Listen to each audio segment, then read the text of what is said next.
Alors, comment je peux créer une maison de A à Z ou un bâtiment?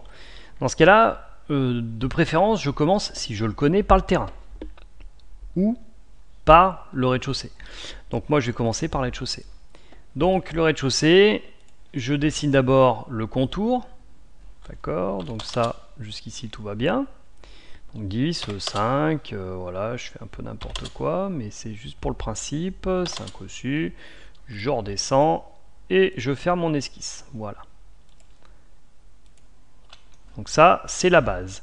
Ensuite, sur rez-de-chaussée, la dalle a une certaine épaisseur. Au minimum, mettez 0,25, mais des fois, ça monte jusqu'à 0,50. Ensuite, avec l'outil décalage, je crée mes murs. 0,3, hein, on a 20 cm de briques, on va dire, et 10 cm d'isolation. Et je monte tout ça de 2,50 m. Donc vous voyez, déjà là, mon rez-de-chaussée est fait en partie. Si votre premier étage fait la même taille que le rez-de-chaussée, c'est pas compliqué, on copie et on colle. Alors je le fais à côté. Si par contre l'étage encore du dessus ne fait pas la même dimension, vous devez le redessiner à côté.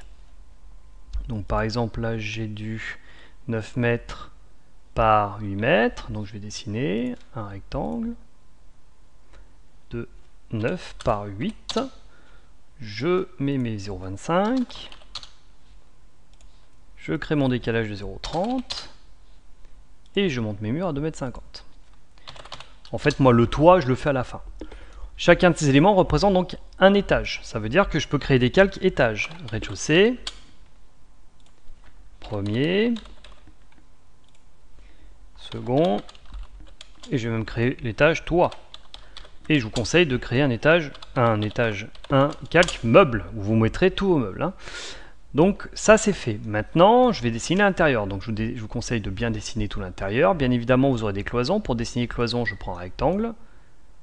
Et j'y vais. Donc une cloison, c'est à peu près 7 cm. Hein. Donc là, on a 7,40 m, point virgule, 0,07. Voilà. Je monte ma cloison jusqu'à où je veux. D'accord. Je peux même enlever les petits traits qui me gênent si j'en ai envie. Voilà. Pour faire une porte, je me mets sur l'intérieur, je positionne ma porte grâce à mon outil de mesure, donc par exemple 3 mètres du bord. Là, elle fait 1 mètre de large et elle fait 2 mètres de haut. Je vais dessiner la baie, c'est-à-dire l'ouverture de la porte. Hein. Je ne dessine pas encore la porte. Je clique dessus, je me retourne et voilà, j'ai dessiné ma porte. Vous faites la même chose pour les fenêtres, les autres portes de garage, etc. Quand vous avez fini tout ça, je vous conseille vivement de grouper. Clic droit, grouper, créer un groupe. Pareil pour les autres étages, hein, on va dire qu'on les a fait. Créer un groupe, créer groupe. Ça permet de moins se tromper. Ensuite, info sur entité, je vais dire que ça, c'est le rez-de-chaussée. Ça, info sur entité, c'est le premier. Et ça, c'est le second. Ça veut dire que si je cache le second, ça va cacher le second, etc.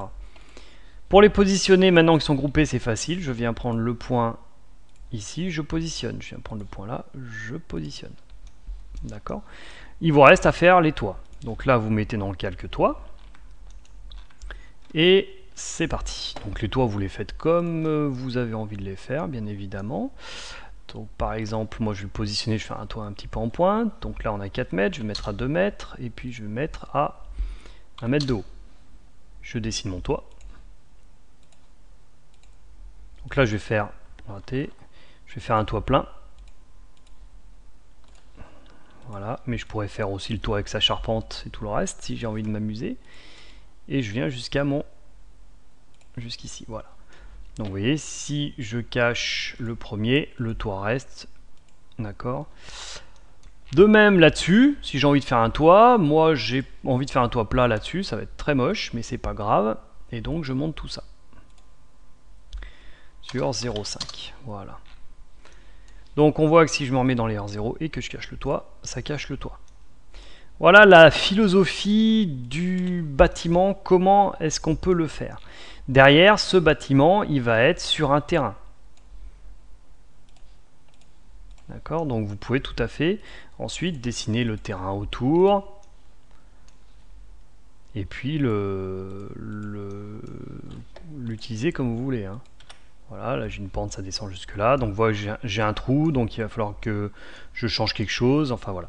Donc étage par étage, élément par élément, comme ça vous risquez de ne pas vous tromper. Si vous ne suivez pas ça et que vous commencez par faire l'extérieur et à creuser, vous n'allez pas vous en sortir.